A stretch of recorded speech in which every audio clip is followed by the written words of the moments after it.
Itu dulu. Saya ingin biasakan kalau kita ingin membahas sesuatu, batasi dulu definisinya. Karena itu para ulama senantiasa memberikan definisi, ta'rif namanya, lughatan wa istilahan. Supaya dengan batasan itu kita ketahui mana aspek-aspek pembahasannya. Sufi pada asalnya dari kata sofa yasfu.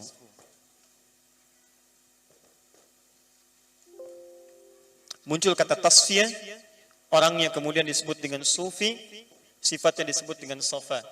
Saringannya disebut dengan tasfiyah. Makna asalnya menyaring yang kotor untuk menghasilkan yang baik. Saya ulang. Sofa yasfu yang melahirkan kata sufi asalnya menyaring yang kotor, yang tidak baik untuk menghasilkan yang baik-baik. Kita punya teh ya, terus disaring begini kan, supaya keluar yang bersihnya. Itu saringannya disebut dengan tasfiyah namanya. Tasfiyah. Tasfiyah. Sudah? Begitu disaring, nanti hasilnya disebut dengan sofa keadaan. Sofa. Makanya ada al-ma'us safi, air yang jernih karena disaring dari yang kotor-kotor. Minyak goreng misalnya kan, ya, safi yang jernih disaring dari yang kotor-kotor.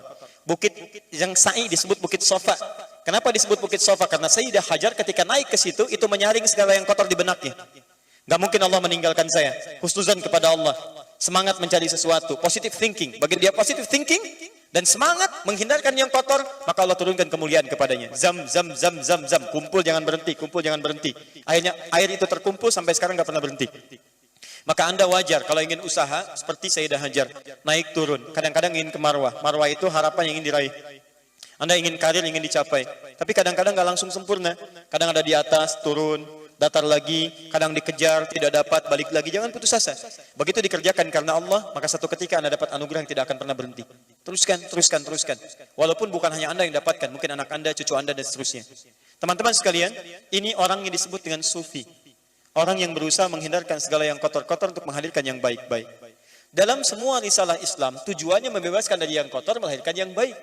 Makanya orang yang Islam yang benar itu semuanya sufi. Dalam pengertian, sufi yang dimaksudkan membebaskan yang kotor-kotor sehingga lahir yang baik-baik. Dusta itu kotor, dihilangkan dustanya, muncul jujurnya. Marah, amarah berlebihan itu tidak baik, melahirkan sabar. Kemudian maaf, sombong itu tidak bagus, bersihkan, lahir tawadu. Begitu dikerjakan dengan baik, muncullah istilah sufi, orang-orang yang hadir dalam kebaikan. Nah sekarang bagaimana proses membersihkan yang kotor itu sehingga lahir yang baik-baik? Maka diberikan namanya jalan. Jalan dalam bahasa Arab disebut dengan syari'. Jalan lebar mengantarkan pada tujuan.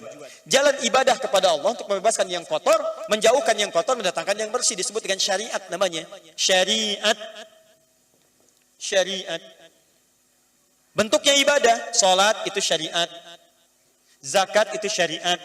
Puasa itu syariat. Haji itu syariat. Sebentar lagi kita puasa. Apa tujuan puasa? Al-Bukhari Kitabus Shiyam nomor hadis yang pertama, as-siyamu junnatun. Tujuan puasa yang pertama adalah menghadirkan perisai dari yang kotor-kotor.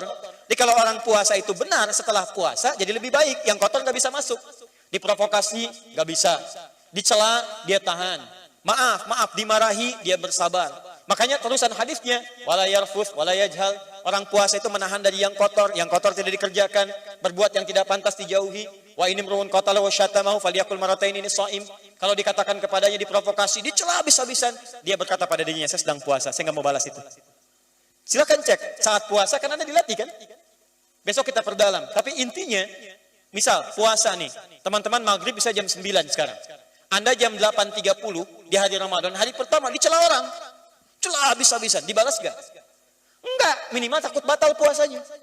Temannya tanya, kenapa nggak dibalas? Ntar habis maghrib. Habis maghrib, Masya Allah. Habis maghrib lupa habis maghrib. Nah, itu ketika Anda bisa menahan, dalam istilah bahasa disebut dengan sufi namanya. Di sufi itu jadi sufi, maksudnya Anda bersyariat nih. Syariat, sholat dengan baik. Ya, makanya zaman Nabi itu silakan cek orangnya bersih-bersih. Padahal amalannya biasa, sholatnya bagus. Begitu sholat kan tanha anil fahsyai wal munkar. Fahsya keluar, munkar keluar. Ya, Abdullah bin Mas'ud baca Quran, begitu baca tiba-tiba angin datang. Selesai dibaca berhenti lagi. Angin dibaca, angin datang lagi. Diadukan pada Nabi, ya Rasul terjadi begini. Kata Nabi, tahukah engkau saking bagus ya bacaanmu, saking bersihnya, malaikat tuh banyak yang turun ingin mendengarkan bacaanmu. Kalau engkau teruskan, habis tempat-tempat sekitaranmu. Saking bersihnya bacaannya, keluar dari kalimat yang sangat indah. Hati yang bening. Begitu dibacakan, lagamnya biasa. Cuman kebeningannya mengundang malaikat turun. Makanya ada orang baca Quran di sini, malaikat gak turun. Kalau turun, hancur semua ini. Ya, itu luar biasa. Tapi catatan utamanya adalah, barangkali cara baca kita belum sebersih orang-orang dulu. Dan orang dulu gak macam-macam. Ingin menjadi sufi apa caranya? Syariat. Dia belajar. Dia tingkatkan zikir. Apa itu zikir? Zikir itu amalan yang mendekatkan diri kepada Allah. Salat disebut zikir. Quran surah ke-20 ayat ke-14. Baca Quran disebut zikir. Quran surah ke-15 ayat ke-9. Menghafal Quran disebut zikir. Quran surah ke-54 ayat 17, ayat 22, ayat 32, ayat ke-40. Berdoa disebut zikir. Quran surah ke-7 ayat 205. Meminta kepada Allah disebut dengan zikir. Quran surah ke-2 ayat 152. Anda berjalan ingat Allah, tidur ingat Allah, kemudian duduk ingat Allah disebut dengan zikir. Quran surah ke-3 ayat 191. Poinnya ketika Anda semua bisa mengerjakan zikir, ingat kepada Allah, itu yang disebut dengan sufi. Karena itu, pembahasan tentang sufi ini dibuat beragam oleh para ulama. Ada sufistik yang dibenarkan dengan pendekatan syariat, ada yang dicela ketika dengan mengerjakan itu justru menjadi jauh dengan Allah Subhanahu wa taala. Ada yang seperti itu. Ya ketika belajar tentang zikir-zikir misalnya, zikir-zikir itu bukan membuat dekat tapi membuat jauh dari Allah. Kayak tidak terasa, Pak. Pakaian mungkin terasa seperti dekat, tapi perilakunya jauh menyimpang dari Allah. Misal, Anda kenal Kiai Haji Hasyim Asy'ari, pendiri NU? Kenal di mana? Di Hamburg, luar biasa. Baik, kajian 3 jam membuat tidak sadar. Nih, harus cepat selesai ini. Kiai Haji Hasyim Muhammad Hasyim bin Asy'ari, pendiri Nahdlatul Ulama, beliau membuat 19 kitab, menulis. Kitab keduanya namanya Risalah Ahlus Sunnah wal Jamaah. Risalah Ahlus Sunnah wal Jamaah. Di bab ke-9, beliau menurunkan tentang pembahasan aliran-aliran bid'ah di tanah Jawa. Bid'ahnya bukan masalah fikih, tapi bid'ah akidah. Aliran-aliran tidak dibenarkan. Faslun fi dhuhur, paling kiri sebelah atas, faslun fi dhuhuril bid'ah fi ardi Jawa. Pasal pembahasan tentang aliran bid'ah menyimpang di tanah Jawa. Kemudian dan penyebarannya wantisyaruha dan tokoh-tokohnya wal mubtadi'ina fiha. Beliau sampaikan di halaman yang ke-11. Ya, paling kiri sebelah bawah sampai halaman yang ke-12 paling kanan sebelah atas, khususnya paragraf yang kedua. Itu beliau menyebutkan ada aliran-aliran yang sering kali terlihat seperti beribadah, banyak berzikir, yang disebut kemudian dengan sufi tapi menyimpang. Pertama, lihat wa minhum al-abahiyuna, paling kiri sebelah bawah. Di antara mereka disebut dengan abahiyun. Apa aliran abahiyun itu? Mereka berusaha banyak berzikir kepada Allah Subhanahu wa taala. Kemudian ini jadi masalah, kebanyakan wasofa qalbuhu, sampai kesimpulannya jadi aneh, agak konslet. Merasa hatinya sudah bersih. Karena bersihnya dia sudah merasa dekat dengan Allah. Saking dekatnya dia menyimpulkan sudah nggak perlu ibadah lagi. Dan kalaupun dia berbuat maksiat gak akan dihukum karena dekat dengan Allah. Ini saya dekat dengan Pak Konjen nih. Wah, kerja datang terlambat jam 10 pun gak ada masalah, dekat kok. Kesalahan sedikit pasti akan ditolerir. Di bawah itu nuansa syariat. Kalau lihat penampilannya kata beliau diisyaratkan itu bagus, Pak. Ya pakai jubah, Batman kalah jubahnya panjangnya. Dan seterusnya. Kemudian masuk duduk, tapi begitu Anda datang, tiba waktu zuhur, Allahu Akbar, Allahu Akbar. Pak Kiai masih sibuk di hadapan Anda ngopi. Anda tanya, Pak Kiai sudah adzan, kita nggak sholat dulu. Ade baru belajar. Kalau Pak Kiai, fisiknya di sini, rohnya sedang sholat. Yang seperti itu yang bahaya. Itu yang menyimpang. Handphone ya, handphone. Nah ini, spidol. Yang seperti itu biasanya bermasalah. Ya orang-orang yang baik biasanya tidak pernah buka praktek. Nggak pasang papan nama. Ya, nggak pasang papan nama ini dan seterusnya, ya, dan seterusnya tidak. Dia namanya karamah. Jadi ada mukjizat, ada karamah. Kalau mukjizat itu ditampakkan sebagai bukti kerasulan. Bedanya rasul dengan yang lain mukjizat. Nabi Isa ditampakkan mukjizatnya. Dulu mukjizat itu sesuai dengan masanya. Kalau masa tukang sihir banyak, Nabi Musa dikasih tongkat mengatasi tukang sihir. Zaman Nabi Isa banyak dokter mengaku paling hebat. Ya, oh ini hebat diturunkan penyakit yang nggak ada obatnya.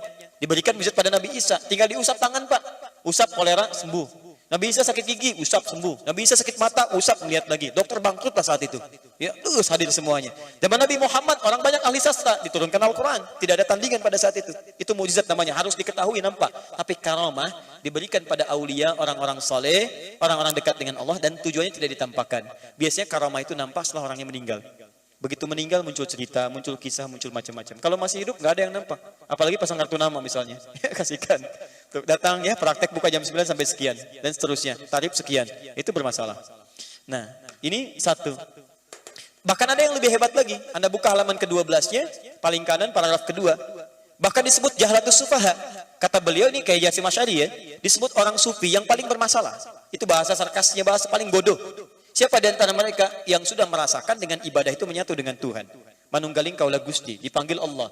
Ya, halo, saya dengan siapa ini? Dengan Allah. Allah sedang apa? Sedang makan. Dia dimerasa kehadapannya menyatu dengan Tuhan, ini yang bermasalah. Maka disebut itu orang-orang yang bermasalah. Jadi kalau Anda misalnya ingin masuk pada hal-hal yang semacam ini, aliran sufi dan seterusnya, coba lihat aliran-aliran yang membimbing Anda dalam nuansa syariat. Salat diajari dengan benar, baca Quran belajar dengan benar, zikir diajari dengan benar. Ketika semuanya dianggapkan dengan benar dan terjadi kedekatan dengan Allah, itulah sufi yang sesungguhnya. Allah Ta'ala a'lam bishawab. Dan kalau ada yang belum baik, sekali lagi saya tidak mengajarkan Anda untuk mencela. Anda belajar untuk diskusi, pelajari, datangi, lihat. Ya, saya ke Turki melihat, dilihat tentang Rumi, tentang macam-macam, dipelajari semuanya.